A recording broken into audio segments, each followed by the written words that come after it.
Dear students, welcome to part 2 of chapter 2 of mathematics, that is polynomials. In our previous video, we have studied about polynomial and the degrees of polynomial. Here in this part, we shall see about zeros of a polynomial. So what is it? Let's see. It says the values of x for which the given polynomial vanishes, that is, the value of p of x becomes 0, are called zeros of the polynomial. The value of p of x becomes 0 are called the zero of the polynomial. Sure, Rebecca, I'll explain it to you. Let's take an example. It's a polynomial p of x equal to 4x square minus 5x plus 1. This is a polynomial in one variable, that is x. If the variable in a polynomial is x, then we may denote the polynomial as p of x. Similarly, if the variable in a polynomial is y, we will denote the polynomial as p of y. So likewise, if it is g, anything, we can denote it as p of y, p of t, p of g, and so on. So in this polynomial, let us see by what value we get the outcome as 0, or we can say by what value of x the p of x becomes 0. If we put the value of x equal to 1 in this polynomial, let's see. So p of 1 is equal to 4 into 1 square minus 5 into 1 plus 1. So 4 minus 5 plus 1. So the outcome is 0. So it means that the value of x for which p of x becomes 0, or we get the outcome as 0, that value is 0 of that polynomial.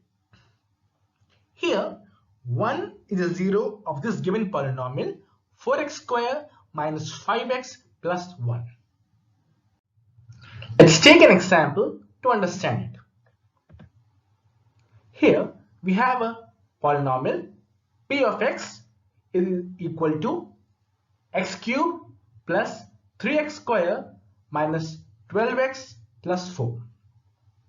Let us see at which value of x the p of x becomes 0. So first let us take x is equal to 0. Putting the value of x in the polynomial, we get p of 0 is equal to 0 cube plus 3 into 0 square minus 12 into 0 plus 4. So our outcome is 4. P of 0 is 4. Since it's not 0, so this value of x is not the 0 of given polynomial. Now let's take x is equal to 1. Putting the value of x in the polynomial, let's see. P of 1 is equal to 1 cube plus 3 into 1 square minus 12 into 1 plus 4. On simplifying, 1 plus 3 minus 12 plus 4. So the outcome is minus 4. That is, p of 1 is minus 4. It's not 0. So again you can say this value of x is not the 0 of the given polynomial. Now let's take x is equal to 2. Similarly, putting the value of x in the polynomial, we get p of 2 is equal to 2 cube plus 3 into 2 square minus 12 into 2 plus 4. And simplifying, we get 8 plus 12 minus 24 plus 4. So here the outcome becomes 0. So we can say, or since p of x has become 0 by putting the value of x is equal to 2, so here x is equal to 2 is the 0 of given polynomial. Quite simple. Now let's take another example to comprehend it. Wow, great. We have a polynomial p of x is equal to 2x square plus 7x minus 4. So let's see at which value of x the p of x becomes 0. So first let's take x is equal to 1. Putting the value of x into the polynomial, we get p of 1 is equal to 2 into 1 square plus 7 into 1 minus 4. The outcome is 5. This p of 1 is 5. Since it's not 0, this value of x is not 0 of the given polynomial. Now let's take x is equal to 2. So when x is equal to 2, p of 2 is equal to 2 into 2 square plus 7 into 2 minus 4. Again the outcome is 18 and it's not 0. So we can say this value of x is again not 0 of the given polynomial. Now let's take x is equal to minus 4. Putting the value of x in the polynomial, we get p of minus 4 equal to 2 into minus 4 the whole square plus 7 into minus 4 minus 4. On simplifying, this 2 into 16 minus 28 minus 4. And that's great. Here we get the outcome 0. So we can say since px has become 0 by putting the value of x as minus 4, so we can say minus 4 is the 0 of given polynomial, that is 2x square plus 7x minus 4. Good, simple. Now let's move further. Now let's do a question. Verify whether minus 1 by 3 is a 0 of the polynomial p of x is equal to 3x plus 1. Let's see to it. So our polynomial is 3x plus 1. So putting the value of x as minus 1 by 3 in our polynomial, let's see. P of minus 1 by 3 is equal to 3 into minus 1 by 3 plus 1. So minus 1 plus 1, the outcome is 0. Therefore we can say the value of x, that is 1 by 3, is 0 of given polynomial. Hence it's verified. Let's move to the next question.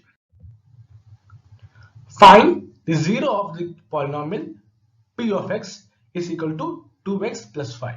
Here we have to find the 0 of the polynomial. It's simple. Let's see to it. Here our polynomial is 2x plus 5. So since we have to find the 0 of the polynomial, we will consider p of x is equal to 0. That is 2x plus 5 is equal to 0. So the 5 will go to the other side. So 2x is equal to minus 5. So x will be minus 5 by 2. Therefore minus 5 by 2 is the 0 of the given polynomial. Quite simple.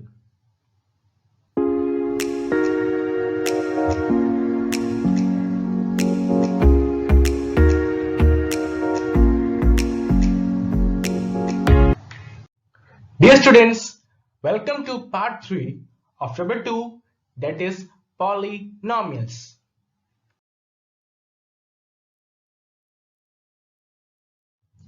We all are familiar with division of one number by another.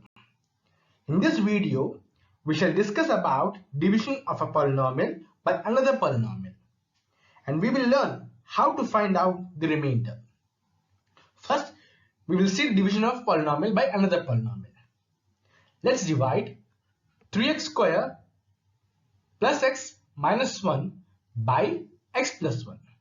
So here 3x square plus x minus 1 is the dividend and x plus 1 is the divisor. The divisor is a linear polynomial. That is, its highest power is 1, or we can say its degree is 1. Let's see division. First, we take the first term of the dividend, which is 3x square, and the first term of the divisor, which is x. On dividing 3x square by x, we get 3x. Now we multiply 3x with the divisor x plus 1. So we get 3x square plus 3x. On subtracting it, we get minus 2x. Now we bring down the leftover term, which is 1, minus 1. Now we continue the process again. Now we divide minus 2x by x, we get minus 2. And this minus 2 is multiplied with x plus 1. So minus 2 multiplied by x plus 1, we get minus 2x minus 2. On subtracting, we get remainder as 1. So on dividing 3x square plus x minus 1 by x plus 1, we get 1 as the remainder. It's a long division process. Here, we can denote the dividend as p of x, the divisor as g of x, the quotient as q of x, and the remainder as r of x. So, the p of x is equal to g of x into q of x plus r of x. It is just nothing but dividend is equal to divisor into quotient plus remainder. Hi Jeremiah, you have a question. Now tell me. Is there any way to find remainder other than this long division method? Yeah, of course, there is. I'll tell you a simple way to find the remainder. It is possible by using remainder theorem. Let's see what it states. Let's see what the remainder theorem states. It states that let p of x be any polynomial of the degree greater than or equal to 1. Let a be any real number. If p of x is divided by the linear polynomial x minus a, then the remainder is p of a. Here, the divisor need to be a linear polynomial. That's the condition. Let's take the same example. We have the polynomial px equal to 3x square plus x minus 1. And we have a divisor x plus 1. According to the remainder theorem, we put x plus 1 equal to 0. So therefore x will be minus 1. Putting the value of x in px, let's see what we get. P of minus 1 is equal to 3 into minus 1 square plus minus 1 minus 1. On simplifying, 3 minus 1 minus 1. We get the outcome as 1. That is, P of minus 1 is 1.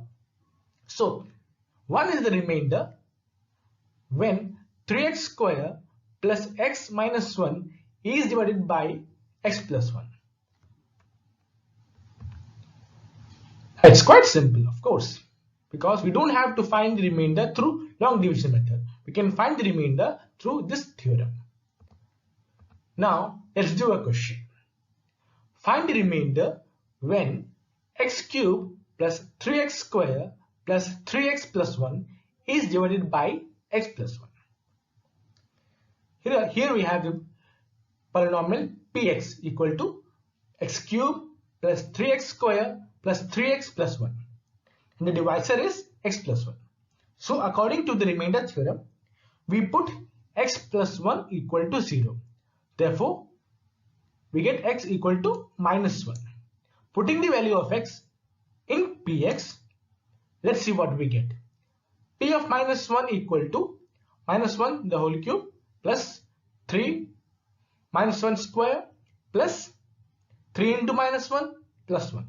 On simplifying, minus 1 plus 3 minus 3 plus 1. So outcome is 0. This P of minus 1 is 0. So the remainder is 0. So 0 is the remainder when we divide 3x cube plus 3x square plus 3x plus 1 by x plus 1.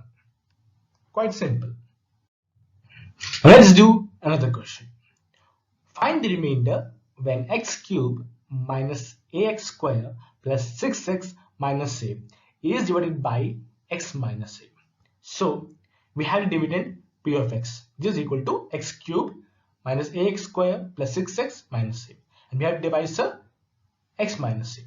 So we take the divisor and put x minus a is equal to 0. So x will be a. Putting the value of x in the dividend, or we can say in p of x, Let's see what we get.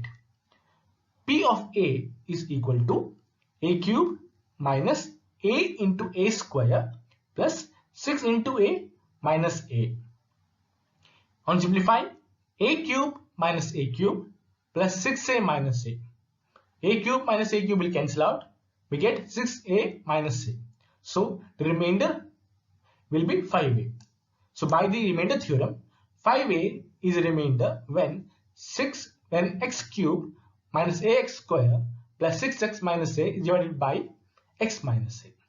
It's quite simple.